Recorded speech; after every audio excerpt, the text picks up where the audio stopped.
Okay, here's the part where you think I'm going to be cheesy and tell you, put on a happy face all the time, run around, say rah, rah, rah, unleash your inner Anthony Robbins. That's not quite what I'm talking about here. I do think you need to exude a positive attitude about your work, your career, your profession, and yourself.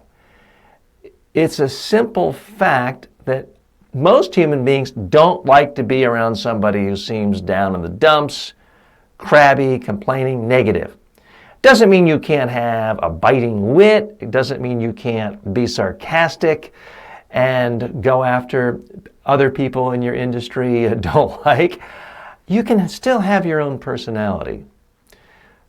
But in general, you've got to exude some positive sense of why you like being there. In general, people, especially bosses, like to have workers around who actually want to be there.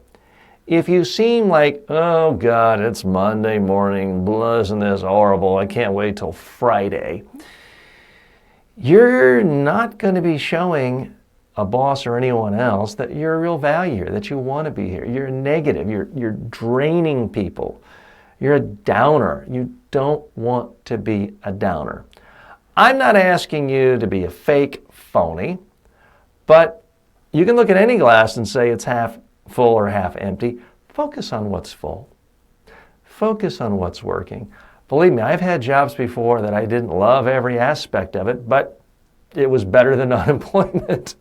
So here's the challenge for you. I want you to imagine that you're at a college fair, a job recruiting fair, and you have to pitch your company, your organization, what you do to a young college graduate or whoever might be an entry-level applicant for a company or an organization like yours. I need you to sell it. Don't be fake. Don't be phony. Be real, but focus on trying to convince someone who could have any kind of job why they should work with you. What's exciting about your organization and what you do? And I want you to actually practice by recording it on cell phone. It only has to be 60 seconds or so. But imagine you're talking to one specific prospect who isn't necessarily even interested in working with you. Record yourself and look at it and ask yourself, would you want to work for you? Would you want to work in your organization after watching it? That's the test. Do it now.